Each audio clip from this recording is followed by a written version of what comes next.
വ്യായാമങ്ങൾ പതിവാക്കി ആരോഗ്യം സംരക്ഷിക്കുന്നതിൽ നാമെല്ലാം നല്ല ശ്രദ്ധാലുക്കളാണ്. ഈ പതിവിലൂടെ പവർ ലിഫ്റ്റിംഗ് എന്ന കായിക മേഖലയിൽ ശോഭ കാട്ടുന്ന ഒരു വനിതയെ കാണാം.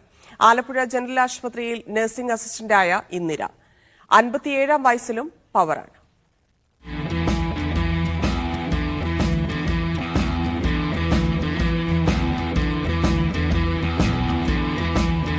ശരീരം ഒന്ന് മെച്ചപ്പെടുത്തണം.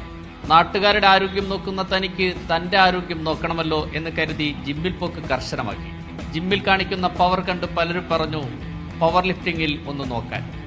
അത് കേട്ട് അരപ്പവർ അതിൽ കൊടുത്തതോടെ പിന്നെ ഫുൾ പവറായി. ഞാൻ ശരിക്കും പറഞ്ഞാൽ കോവിഡ് സമയത്ത് ബോഡി വെയിറ്റ് കുറയ്ക്കുന്നതായിട്ട് ബന്ധപ്പെട്ടാണ് ഈ കോർ ഫിറ്റ്നസ് സെന്ററിൽ വരുന്നത്. അപ്പോൾ ഏകദേശം 1 വർഷമൊക്കെ ആയപ്പോഴത്തേക്കും സാറ് എന്നോട് ചോദിച്ചു, സാറിന്റെ പേര് ജിമ്മി എന്നാണ്. സാർ എന്നോട് ചോദിച്ചു പവർ ലിഫ്റ്റിംഗ് ചെയ്യാൻ താല്പര്യം ഉണ്ടോ എന്ന് ചോദിച്ചു. അങ്ങനെയാണ് പവർ ലിഫ്റ്റിങ്ങിലോട്ട് ഇറങ്ങുന്നത്.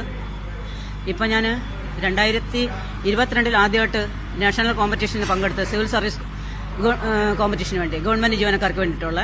അപ്പോൾ ആദ്യത്തെ മത്സരത്തിൽ തന്നെ എനിക്ക് 3rd പൊസിഷനിൽ എത്തിച്ചേരാനായിട്ട് പറ്റി. വീണ്ടും ഒരു നാഷണൽ പവർ ലിഫ്റ്റിംഗ് അസോസിയേഷന് കീഴിൽ ചെയ്ത് അതിൽ 2nd പൊസിഷനിലെത്തി. പരിശീലനം നേടിയതോടെ മത്സരങ്ങൾക്കിറങ്ങി. അവിടെയും പവർ കുറച്ചില്ല. സിവിൽ സർവീസ് കായികമേളയിൽ 63 കിലോഗ്രാം സ്വർണത്തോടെ തുടക്കം. 4 ദേശീയ മെഡലുകളും 10 സംസ്ഥാന മെഡലുകളും കയ്യിലൊതുക്കി. 6ാം ക്ലാസ് മുതൽ കായിക മത്സരങ്ങളിൽ പങ്കെടുക്കുന്ന ഇന്ദിരയുടെ ആഗ്രഹം അറിയപ്പെടുന്ന കായിക താരമാകാനായിരുന്നു. ഞാൻ സ്കൂളിൽ പഠിക്കുന്ന കാലത്തെ സ്പോർട്സുമായിട്ട് എനിക്ക് ബന്ധമുണ്ടായിരുന്നു. കോളേജിൽ പഠിക്കുന്ന സമയത്ത് യൂണിവേഴ്സിറ്റി കോമ്പറ്റീഷനൊക്കെ പങ്കെടുത്തിട്ടുണ്ട്. അത് കഴിഞ്ഞിട്ട് ഒരു ലോങ് പീരീഡ് കഴിഞ്ഞിട്ടാണ് എനിക്കിപ്പോൾ ജോലി കിട്ടിയിട്ട് 8 വർഷം ആവുന്നതേ ഉള്ളൂ.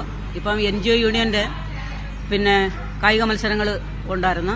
അപ്പോൾ ഇവിടെ ആലപ്പുഴ ജില്ലയിൽ നിന്ന് എനിക്ക് സെലക്ഷൻ കിട്ടിയിട്ട് സ്റ്റേറ്റിൽ പോയിട്ട് 3 പ്രൈസ് ഉണ്ടായിരുന്നു. 2017 അറ്റൻഡറായാണ് സർക്കാർ സർവീസിലെത്തുന്നത്. 2021 ജിമ്മിൽ പോയി തുടങ്ങി.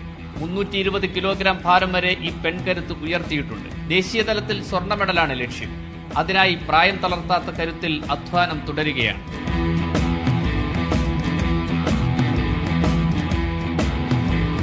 ഫൈസൽ നീർക്കുന്നതിനൊപ്പം യു ഷൈജു, മീഡിയ 1 ആലപ്പുഴ.